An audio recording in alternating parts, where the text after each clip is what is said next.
नमस्कार दोस्तों, आज की कथा है वट सावित्री व्रत कथा। भद्र देश में अश्वपति नाम का एक राजा रहता था। उनकी कोई संतान नहीं थी।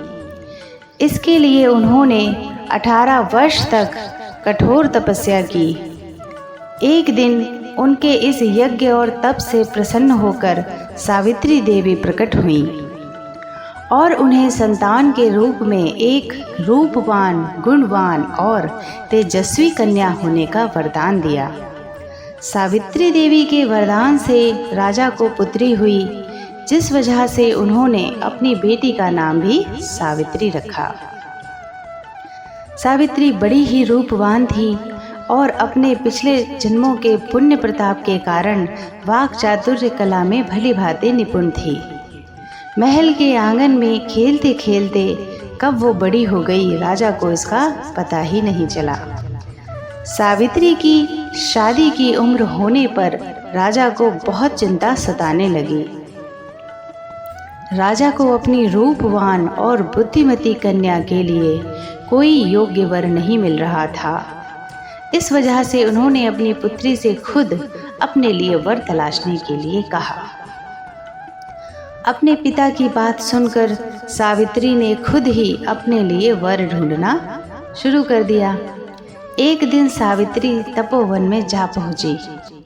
उसने सत्यवान नाम के सुंदर युवक को देखा।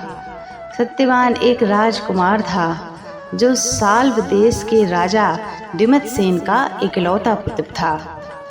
जब सावित्री ने उसके जंगल में रहने की वजह पूछी तो सत्यवान के पिता ने बताया कि वो अंधे हो गए हैं और इसी वजह से उनका राज्य छीन लिया गया है। अब वह अपने परिवार के साथ इसी जंगल में रहते हैं। सावित्री के राजकुमार सत्यवान और उसके पिता के बारे में अपने पिता को बताया और इच्छा जाहिर की कि वो राजकुमार सत्यवान से शादी करना चाहती है। राजा अश्वपति बेटी को दिए गए वचन को पूरा करने के लिए तपोवन जंगल गए।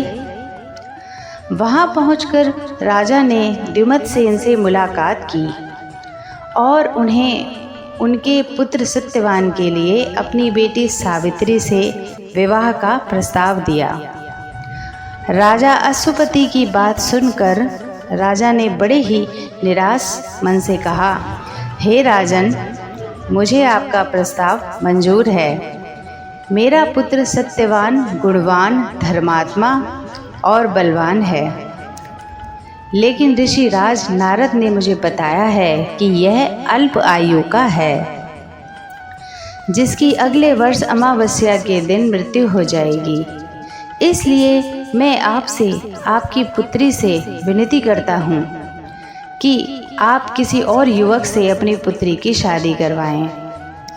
राजा की यह बात सुनकर राजा अश्वपति और उनकी बेटी काफ़ी निराश हुए, लेकिन सावित्री ने कहा कि एक आर्य समाज की स्त्री होने के नाते वो अपने मन में सिर्फ एक ही युवक को पति के रूप में देख सकती है।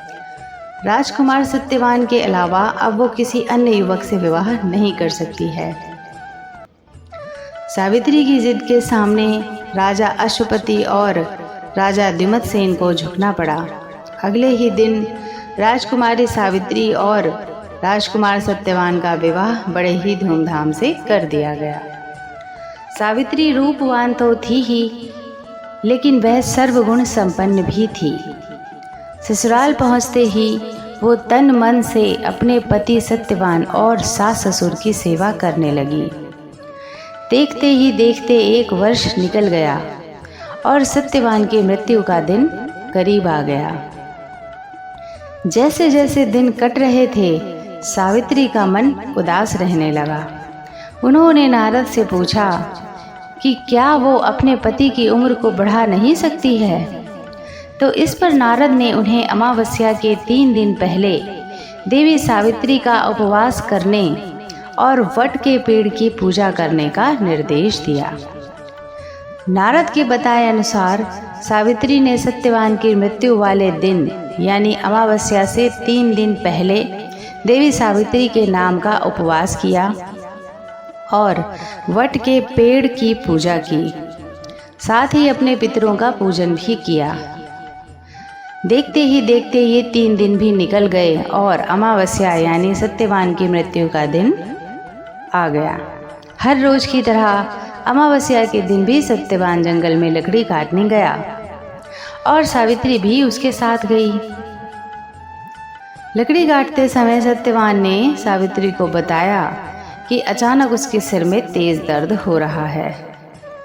सत्यवान की यह बात सुनते ही सावित्री समझ गई यही उसके पति के जीवन के आखिरी पल हैं।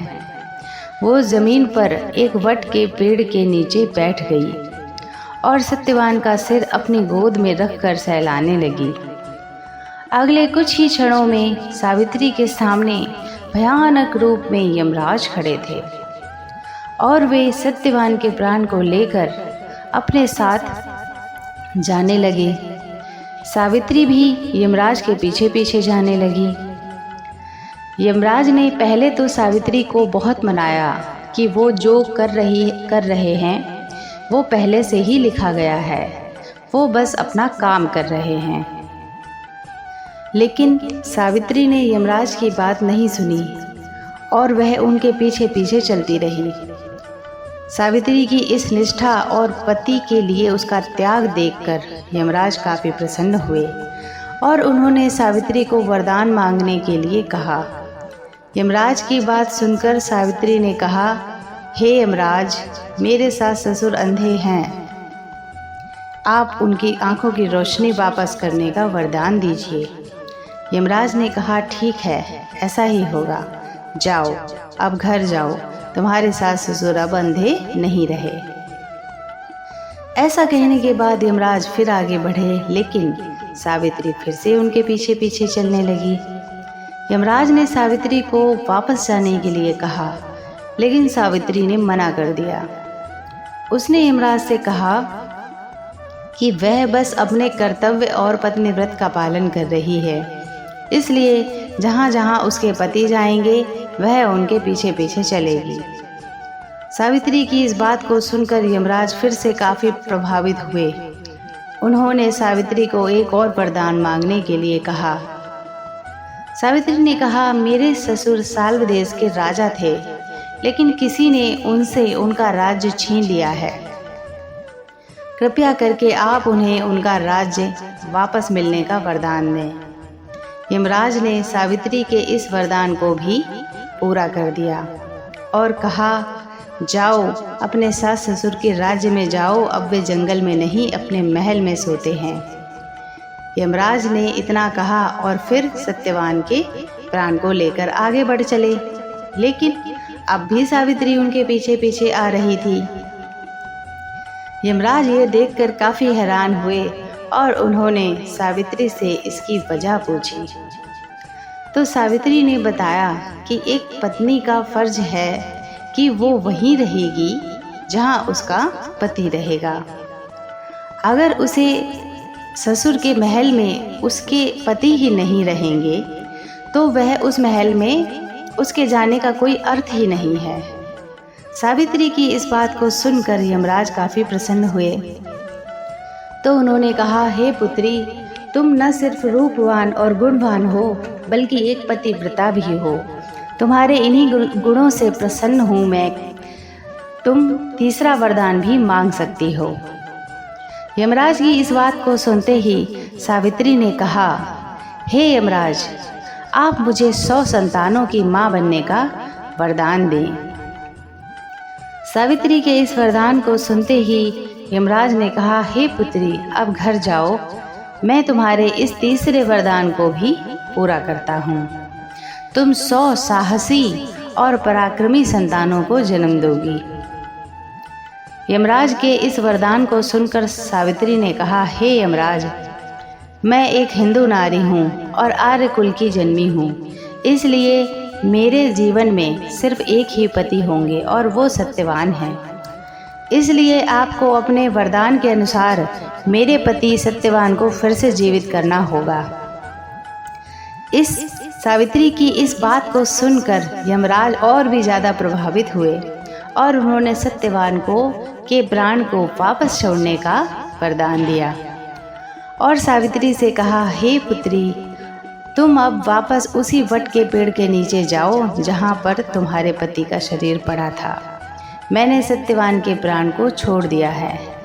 तुम दोनों को 100 संतानों के साथ साथ अखंड सौभाग्यवती होने का वरदान भी दिया है। यमराज की बातों को सुनकर सावित्री ने उनसे विदा ली और वापस उसी वट के पेड़ के पास पहुंची जहां पर उसके पति का शरीर पड़ा था। जब वह सत्यवान के करीब पहुंची तो उसने देखा कि उसका पति वापस से जिंदा हो गया है। दोनों जल्दी जल्दी जंगल से बाहर पहुँचे, जंगल से बाहर निकले और वहाँ साल्व देश पहुँचे। वहाँ पहुंचकर सावित्री ने देखा कि अब उसके ससुर को उनका राज्य फिर से मिल गया है और उनकी आंखों की रोशनी भी वापस आ गई है। तभी से हर साल ज्येष्ठ मास की अमावस्या के दिन वट सावित्री का व्रत मनाया जाने लगा। इस दिन पूरे विधि विधान से वट के पेड़ की पूजा अर्चना की जाती है और सुहागन महिलाएं अपने पति की लंबी उम्र की कामना करती हैं। जय सावित्री माता, जय वट सावित्री। नमस्कार दोस्तों, कहानी आज की अगर अच्छी लगी है तो प्लीज़ वीडियो को लाइक और शेयर करें और चैनल को सब्सक्राइब करना ना भूलें। मिलते हैं एक नई वीडियो में नई कहानी के साथ। तब तक अपना ध्यान रखें। नमस्कार।